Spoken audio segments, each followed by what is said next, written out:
President Trump throwing down the gauntlet on trade today, saying we've been losing tariffs for decades. Watch. We cannot be a safe country if we are not a prosperous country. We have to think of ourselves. You have to see these trade deals I'm working on. They're a disaster. We're losing hundreds of billions of dollars with individual countries a year.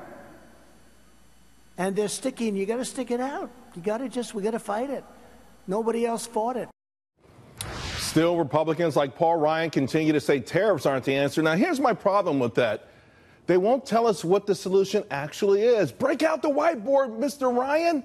Here now to discuss Fox News political contributor Tammy Bruce. She's also Independent Women's Voice president and a Washington Times columnist. Danielle McLaughlin, one of our favorite liberal commentators, and Heather Zumarraga is with us, the Vision 4 Fund Distribution Vice President. Okay, Heather, let me start with you. You're a Wall Street vet. You understand these things. We all understand tariffs or taxes. I think President Trump gets that. I also think he gets that this is the only tool that has never been used against China and other nations that have taken advantage of America for a long time, all while we have watched our prosperity fade. Yes, most Americans are behind reviving the steel industry as well as pushing back on China's theft of intellectual property. They also have state-owned enterprises. They're a communist country who has subsidized and dumps things like aluminum and steel on the U.S. So President Trump is pushing back. I think most agree with that. The controversy, though, is with the auto tariffs with the EU. Well, I mean, there's a lot of controversy. Let's face it. A lot of people just simply don't think we should use tariffs. But again, I just keep coming back. All of these brilliant people who tweet, talk, write, and say this, they have yet to tell me what the solution is. By the way, another brilliant fellow jumped in on this debate today, Paul Ryan. Let's take a listen. I don't support tariffs. I think tariffs are taxes. And I think there are better tools that we can use to hold abusers of trade laws and countries that perpetuate unfair trade practices. I think there are better tools to use to get them to play fairly. So I just don't think the tariff route is the smart way to go.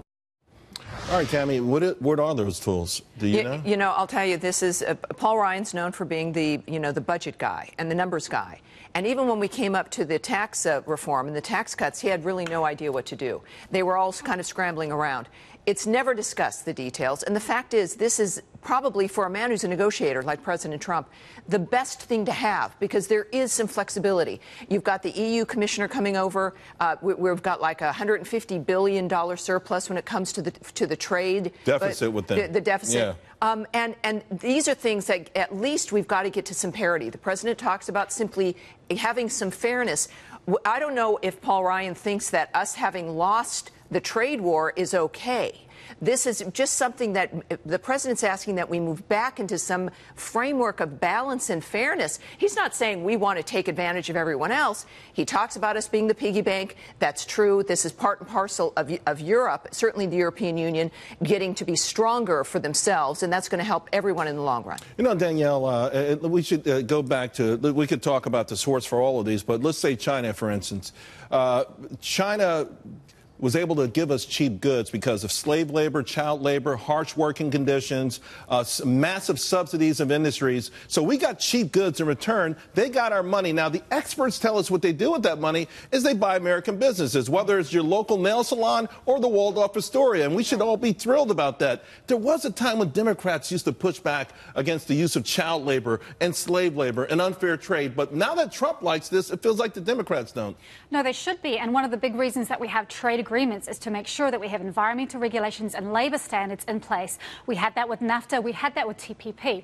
Democrats didn't talk enough about TPP. I know Hillary Clinton was back and forth about it, but no, I think she was against it. Right. And so the solution for my whiteboard, it's not tariffs. It's a trade agreement like that. You constrain China geopolitically, and you do business with 11 other countries in the region. So let me educate everyone out there. Our trade agreements, the origins of them with Europe goes back to the GATT, the General Agreement of Tariffs and Trade, 1948. Not 2018. The EU has changed. It's morphed. The world has changed. Then we went to the World Trade Organization, where you get to self-identify. So China says, we're an emerging nation. We need special benefits like Togo, even though we do $13 trillion a year in business. So, yeah, trade agreements, I think, is where President Trump, Heather, he actually talks about wanting new trade agreements, updated trade agreements where there aren't loopholes and we aren't being ripped off. Yes, and President Trump isn't alone in reforming the WTO, for example. I believe both the EU and Japan have expressed concern of the current, how the WTO exists right now with Lighthizer, part of the U.S. trade team. So many countries that are in the WTO recognize that it just isn't working when you have China in the WTO since 2001, which their trading practices have gotten worse. If you look at a chart since 2001, our trade imbalance with China and our manufacturers in the U.S. have been hit harder than ever since they've been in the WTO. And there have been many cases filed against China, and it really hasn't changed in terms of their state-owned enterprises and the way they do business. It is not fair and it's not right. I know it might be boring, but if you ever want to, go to the World Trade Organization and look for yourself, folks. Look at how long and how many times we have filed these same complaints over and over. And the irony is, Tammy, I think Europe has been hit harder than we have. Now they're sort of at the mercy to a degree because their economy is so weak that they have to sell into China, which is a much larger, faster growing economy. And they almost have to accept these things, almost like they have to accept the Iranian trade deal, which also brings me back to the notion when people say, well, you should do this with your allies. You mean the same allies that don't want to tear up the Iranian nuclear deal? Yeah. You mean those allies who aren't paying their fair share in NATO? We should somehow all get together and we should wait for France to get tough on China? And Iran just threatened to close the Hormuz Strait. If there was ever any kind of a problem, then they said that they could then, as a result, would control oil throughout the world. I mean, these are not just rogue regimes, but they're terrorist regimes. We won't talk about karma on this show, but there's some karma attached to this as well. But this is like an intervention, what the president is doing.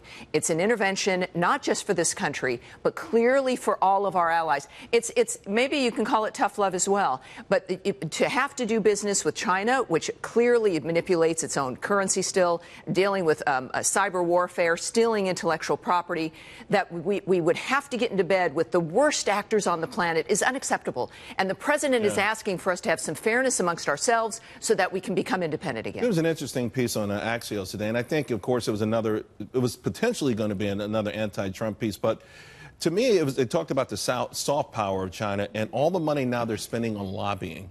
Even the Chinese government, Boehner, for instance. And we've got a lot of folks who are leaving Congress.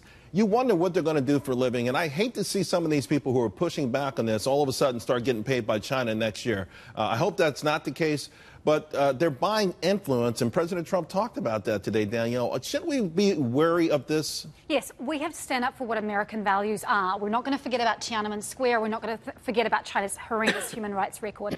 I still believe that constraining them through trade with the EU and trade with the Pacific Rim is the way that we don't hurt our farmers, we don't hurt our meat manufacturers, but we are able to constrain them both economically. And how do we get them to stop stealing like tens of billions of dollars worth of IP? That's another year? Good question. I think the WTO rules are out of date. The process takes too long, so we need to reform that from within. I think it makes sense to stay within the WTO, but clearly, to Heather's point, they have not been behaving themselves. And we've got to have a president who they know will act if these things continue. Yes, who follows through with threats. President Xi of China is an emperor, and he only respects strength.